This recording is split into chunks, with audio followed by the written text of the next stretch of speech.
Alright, what's up? uh I think for this video, I'm just gonna play some Minecraft and talk for a bit.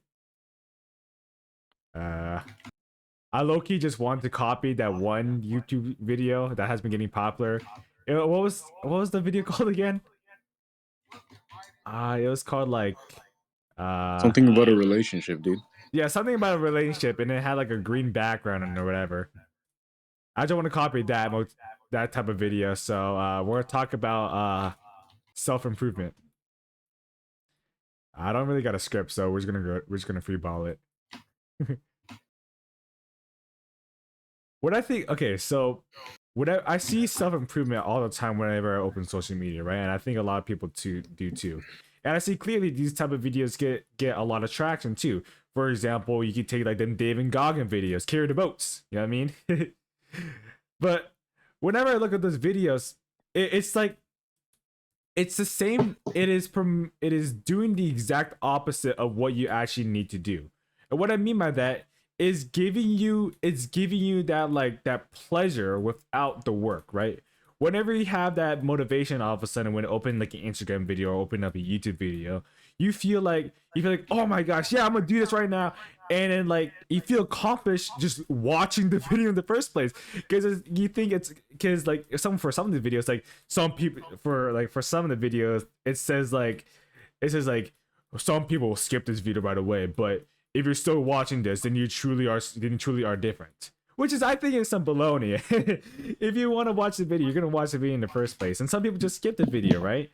And the people who, and then once you watch the video, more or less, it boils down to like get off your couch and just like stop and just start doing something, right? But after the video, it's almost like like instead of like a what was the beat word? It's basically like post nut, post nut, but like post video watching, where it's like, oh my gosh, like I need to do this right now in my life, and I'm going to do this, and this, and this, and then you kept scrolling, right, and you just keep on scrolling. Is this doesn't apply just for Instagram videos in specific? It applies to a lot of the other self help stuff too, because self help isn't really as helpful as I would think of it, right? Because I think self help can improve, right? I think maybe can improve your mindset, right? But I think what most people need to do is critically think of themselves more than just watch YouTube videos and how they should think, right? Maybe in this video too, right? You shouldn't just take what I say in this video, take it literally to heart, and just have one time thought about it. No, I think what people if a person were to watch this video, I think the biggest thing to take part of it is that you need to critically like look at yourself, right? Not just like take ice cold baths, right?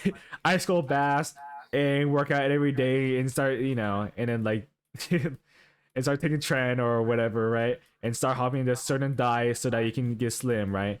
I think all of those things I have had good and stuff too, and especially working out, right? And I think for me personally, I think working out was one of the biggest like W's in my life. But I think it goes deeper from there, right? If you truly want to improve yourself, actually want to be someone different, you have to destruct yourself, self-destruction, right?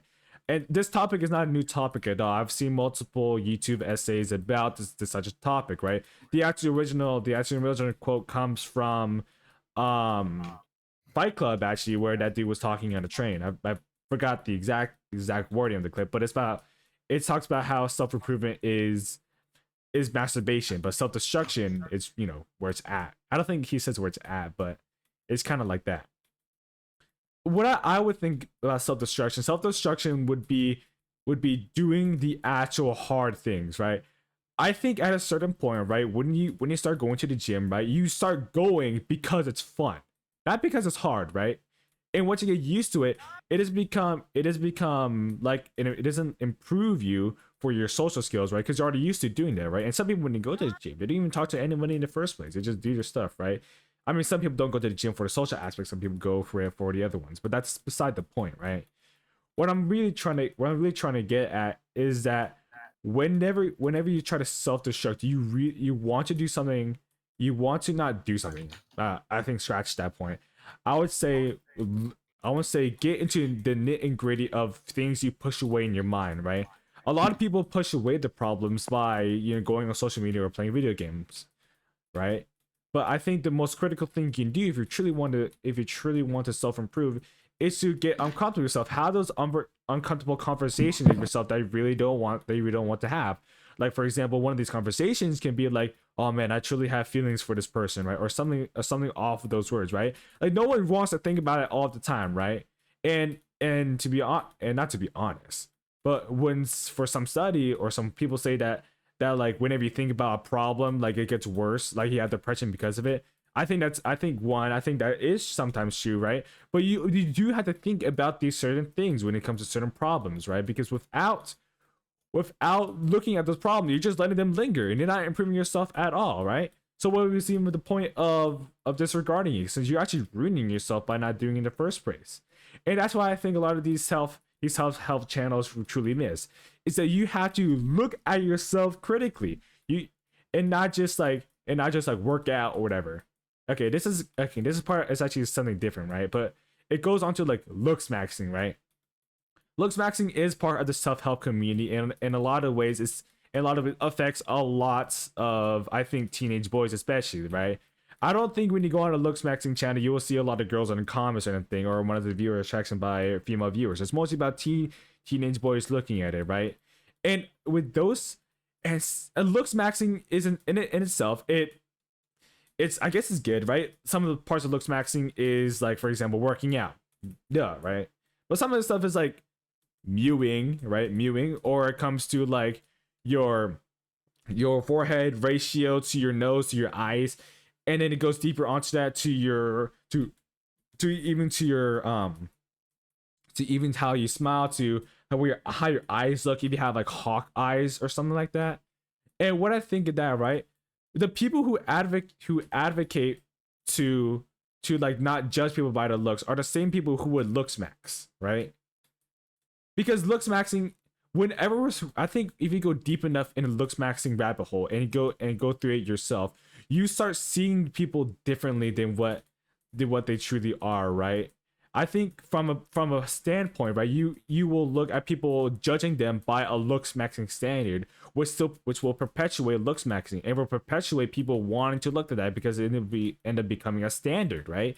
But that standard is more or less genetic. You know what I mean? I think I think beauty in itself, right?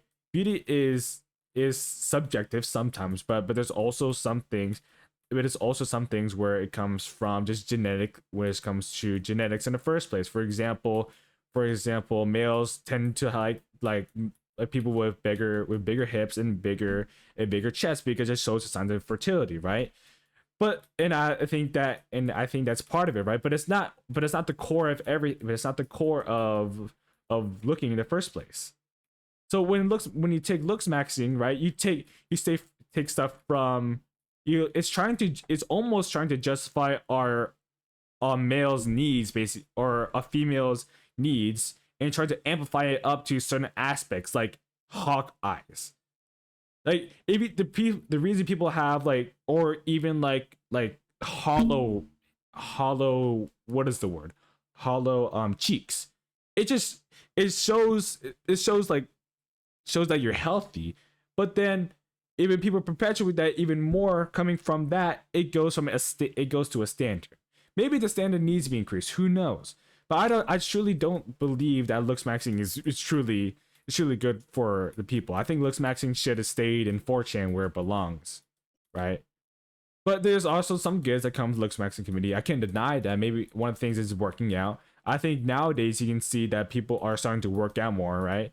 When I think especially when male teenagers look at looks maxing, they look at themselves as ugly. They think of themselves as super ugly because they don't look like these type of people, right? And that goes for the fitness industry too, right? When a male teenager sees somebody like Larry Reels on trend, right, and a bunch of steroids, and they're gonna compare themselves to that type of person, right? Not that type of person, but that type of physique. And in that itself is already unhealthy to idolize someone like that, right? But then you're idolizing that person to then look like that person, and to look like that person, you would have to take trend and steroids. And I truly believe that if you start working out, you will look I would say 10 times better than when you started. But is in the progress from you looking 10 times better is probably like a year, maybe more, right? But these people thinking that you must look like Larry Wheels or looking like I don't know, some other bodybuilder. It comes it all comes back to just being super unrealistic. And unrealistic meaning super unhealthy. But that's kind of my side tangent. All right, that's the video. Like and subscribe.